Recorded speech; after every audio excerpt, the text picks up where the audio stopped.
আসসালামু আলাইকুম, সবাইকে স্বাগতম। প্রাথমিক শিক্ষা ব্যবস্থার দুর্বলতাসমূহ চিহ্নিত করুন এবং দুর্বল সমূহ সমাধানের জন্য বা এই উত্তরণের জন্য কি করা উচিত সেই বিষয়ে আলোচনা করুন। তো এই প্রশ্নটি যদি আসে পরীক্ষায়, যেমন 2014 সালে একবার এসেছিল বিভাগীয় পরীক্ষায়, তো আবার যদি আসে কীভাবে লিখবো, তাই না?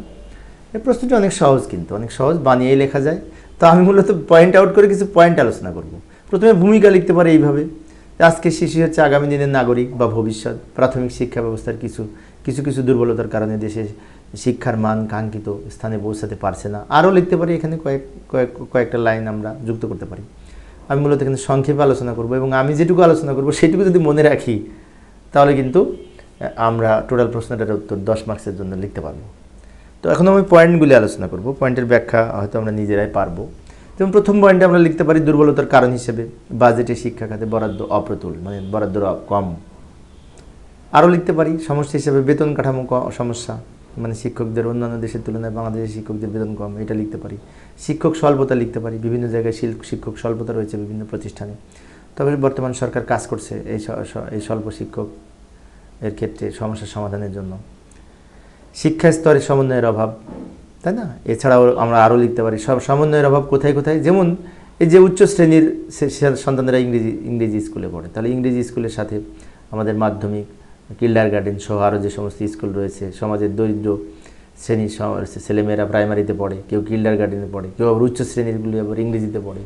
তো এই যে একটা সমন্বয়হীন শিক্ষা, এইগুলোর সবগুলোর মধ্যে সমন্বয় করতে হবে, সে কথাটা বলছে। আরও কিছু সমস্যা আছে, এই যে প্রত্যেকটি গ্রামে প্রাথমিক বিদ্যালয় না থাকা। আচ্ছা, আমি কিন্তু পয়েন্টগুলো লিখতেছি, পয়েন্টের কিন্তু ব্যাখ্যা দিতে হবে, বারবার বলছি আমি। হ্যাঁ, প্রতিবন্ধী শিশুদের জন্য বিশেষ ব্যবস্থা না থাকা, আদিবাসী শিশুদের জন্য বিশেষ ব্যবস্থা গ্রহণ না থাকা বা বিশেষ ব্যবস্থা না থাকা, পথ শিশুদের প্রতি দৃষ্টি না দেয়া, মেয়ে শিশুদের নিরাপত্তার ব্যবস্থা, এটা একটা বর্তমানে একটা জটিল সমস্যা হয়ে দাঁড়িয়েছে, তাই না? তো এইগুলি আমরা সমস্যা হিসেবে দেখতে পারি। আরও আমরা নিজেদের মধ্যে যদি থাকে কিছু, যেহেতু এখানে বলেছে নিজের মতো লিখতে, তাই নিজের মতো আরও গুরুত্বপূর্ণ কিছু থাকলে লিখতে পারি, তবে এর সাথে সামঞ্জস্যপূর্ণ হতে হবে। এবার আসি উপবৃত্তি ব্যবস্থার সম্প্রসারণের অভাব। উপবৃত্তি ব্যবস্থার যথাযথ সম্প্রসারণ করতে হবে, যদিও বর্তমান সরকার উপবৃত্তির সম্প্রসারণের উদ্যোগ গ্রহণ করেছে। তো এবার আমরা দেখব এই দুর্বলতা সমূহ হতে কীভাবে উত্তরণ ঘটানো যায়, তা নিম্নে কিছু পয়েন্ট লিখব।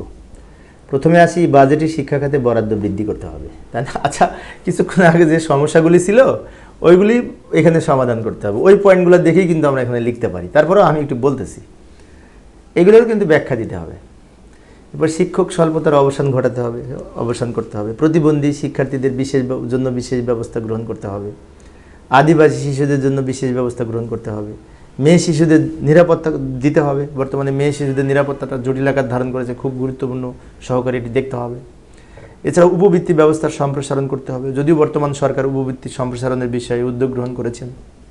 আচ্ছা, এছাড়া আমরা আরও লিখতে পারি সকল শিক্ষা শ্রেণীর মধ্যে সমন্বয় করতে হবে। ইংলিশ মিডিয়াম, বাংলা মিডিয়াম, কিন্ডার গার্ডেন, মাধ্যমিক, সবগুলোর সাথে সমন্বয় করে শিক্ষা ব্যবস্থা তৈরি করতে হবে।